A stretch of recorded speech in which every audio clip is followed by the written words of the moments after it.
شبر زیدی صاحب، سر آپ سن رہے ہوں گے گفتگو. اب تو ظاہر ہے کہ ابھی تک ہم فلانی تعیناتی، یہ تعیناتی، کیئر ٹیکر سیٹ اپ، کیا ہونا ہے، الیکشن ہونے ہیں نہیں ہونے، اسی معاملے پہ الجھے ہوئے ہیں.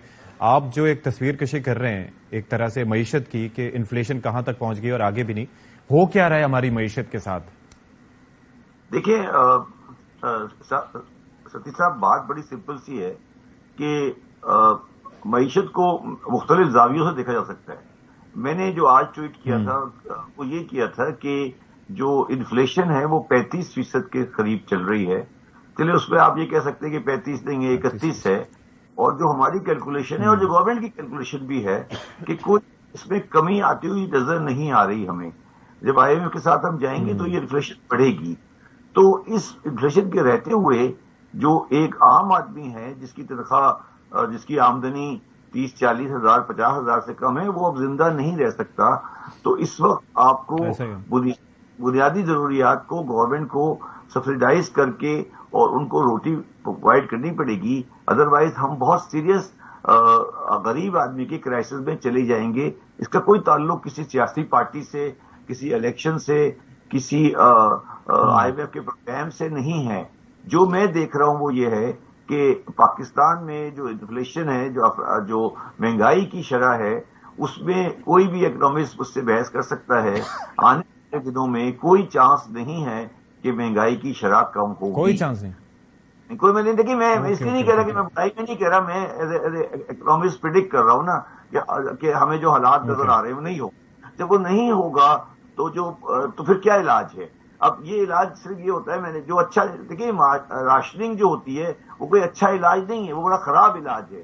مگر مجبوری کا علاج جو ہوتا ہے وہ الگ ہوتا ہے. شاید آئی ایم ایف ہم سے رجسٹ بھی کرے کہ آپ راشننگ کیوں کرنا چاہتے ہیں، مگر یہ مجبوری ہے. تو یہ تو پاکستان کی معیشت کا پہلو ہو گیا جو غریب آدمی کے لیے ہے، جو کہ غریب آدمی کو ہمیں دینا پڑے گا. یہ اس کا کوئی تعلق کسی تاکہ وہ سروائیو کر سکے، ہاں انسان زندہ رہ سکے نا جی.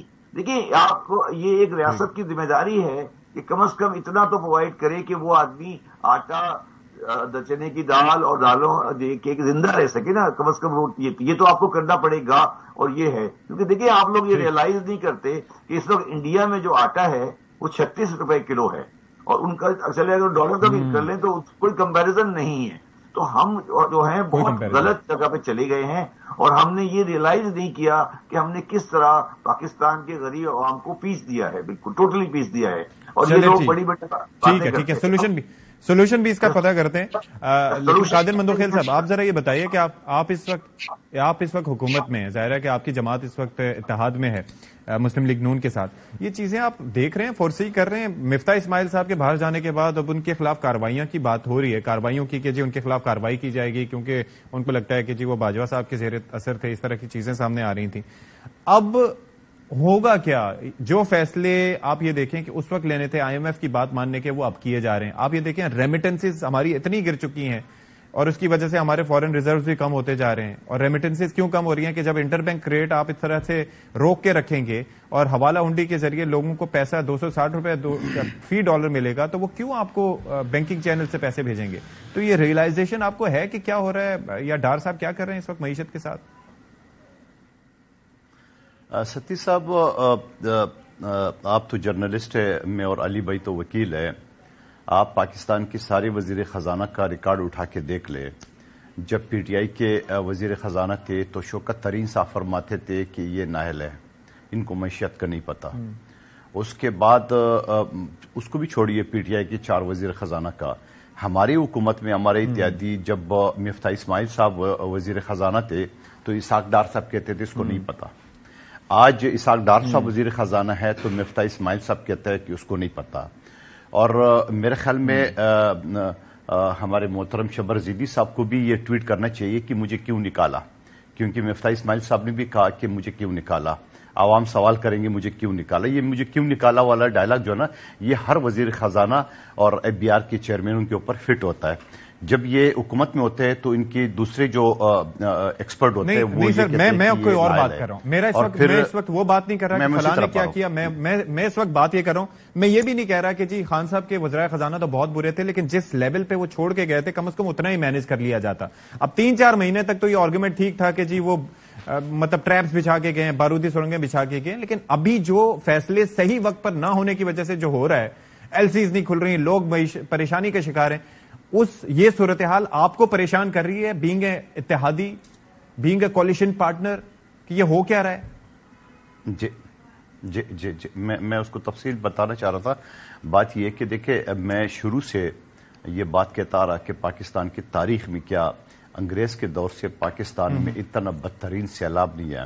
سندھ آلموسٹ 90% پانی میں ڈوبا ہوا تھا اور ہے, ٹھیک ہے, ابھی بھی سڑک کے دونوں طرف پانی کھڑا ہے, اور بلوچستان کا یہی حال ہے, جنوبی پنجاب اور پختونخوا کے کچھ اضلاع کا یہی حال تھا.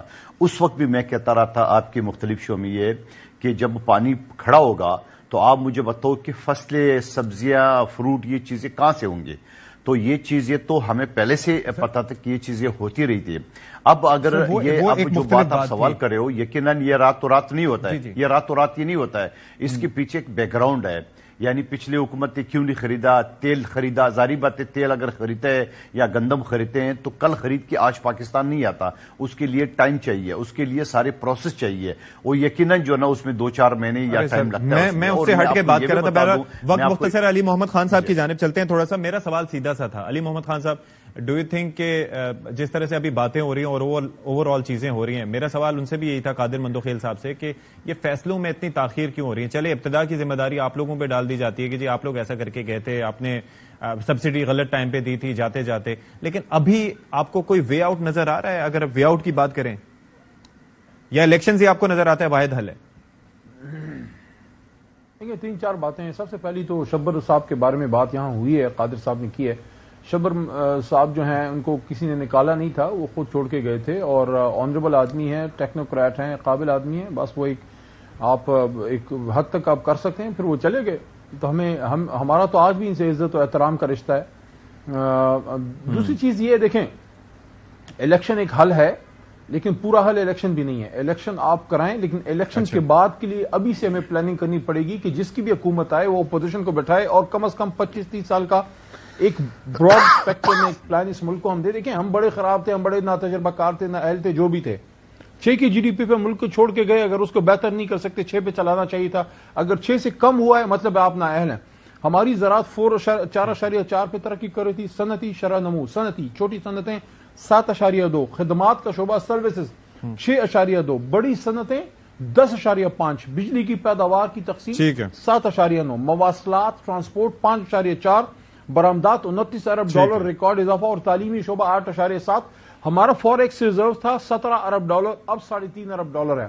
ہمارا اس وقت جو آپ کا ڈالر تھا 179 تھا, اب 228 230 پہ بھی آپ کو نہیں ملا. چلیں ٹھیک ہے, یہ تو سارے جو ہے وہ معاملات اور فیکٹس ہمارے ساتھ موجود ہیں. میں ہمیشہ بات کرتا ہوں کہ جی ہیومن ڈیولپمنٹ انڈیکس کو بھی دیکھنا چاہیے کہ انسان نے کتنی ترقی کی, سرمایہ دار نے ترقی کی, اس کا تو پیمانہ ہے کہ جی 6% گروتھ پہ لے گئے, لیکن اس پر بات کریں گے. شبر